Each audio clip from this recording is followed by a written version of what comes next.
guys, I opened a couple more boxes of My Little Pony cards last night, and I got a card that's worth a lot of money. It's not the rarest. Hold up. Sorry, I hit my headphones with my mic. Here, let me show you. I got this card. It's like the cover art. It's saving it. I got this one! Guys, come on, you gotta admit, this is freaking gorgeous. I got this card, so it's actually the cover of the box set. I got it. It's worth like $150. Pretty cool.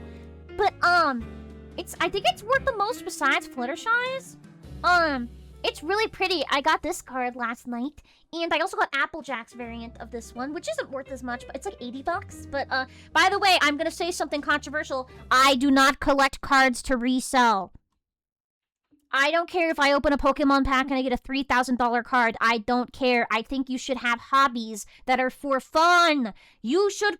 If you collect cards to make a profit, you are part of the problem. Back in my day, collecting Pokemon cards was for moments, was for excitement, was for fun, was for playing, was for... And now it's just for, oh cool, $100. I'll put this in a case and never touch it. And sell it on eBay. Part of the problem. Part of the problem. Like, I think, like, once... This is gonna sound sad, like, as an adult, but, like, adults can do child hobbies, okay? I feel like once cards became an adult hobby, they became a problem. It was no longer about fun or enjoying the game. It's about how much money can I make? And it's like, no! What happened to, like, chasing your favorite cards, your favorite character, your favorite Pokemon, you know? And I hate this. I'm gonna say something. I like these My Little Pony cards more than Pokemon cards. I'm highly recommending you get into them. They are so freaking cool. They're so high quality. I freaking love them. They're affordable, and there's a lot of really cool ones in them, and I love it, and it's awesome, and it's just so cool, and you should get into them. They get scalped, though. You have to buy them from the website. If you want the website, I'll tell you. I'm not sponsored. I just love them. They're so cool. They're affordable, and they're pretty fair. Like, I got the... Okay. But I think it'd be fun, because, like, I love Pokemon cards, but, guys, I don't really feel comfortable spending, like, double the price on cards. You know, and, like... It's never... Like, guys, I have Pokemon cards from my childhood that are worth, like, $300, but even after I found out how much they're worth, I played with them, I moved them around. Like, they're probably not even grade-worthy. I mean, they are, but it's probably gonna be, like, a 6 or a 7. 6? 7! And it's like, I don't care about... I love collecting things, but I collect things to love them. Like, you know, I collect things to love them. And I think Pokemon cards are something that need more love. I think people kind of ruin them when they're just, like, for money. The only thing I do have right now that is 100% for collecting is, my mom, because it's cool. I feel like it's cooler collected and untouched, is, my mom used to buy us a lot of Pokemon cards when we were, kids, and, she, like, locked them away, and we found them a long time ago.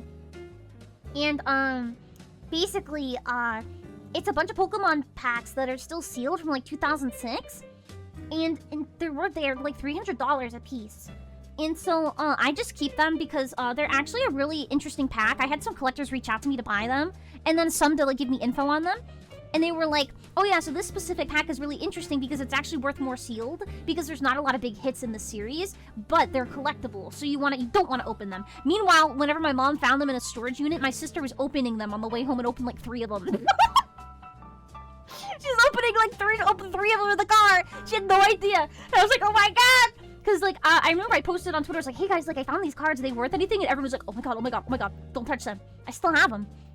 It's pretty cool. Like stuff like that I can understand if it's, like, vintage or, like, you know, but, like, whenever it's, like, modern Pokemon cards or modern cards, I'm like, bro, collect them for the love of the game, not for the love of the gain.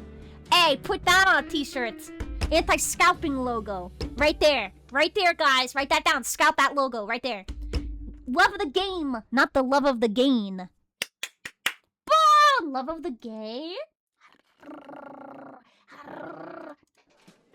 Nah. Ever thought of playing Pokemon with your chat in TCG Live? No, I hate to say this. I personally don't think Pokemon card games are very fun.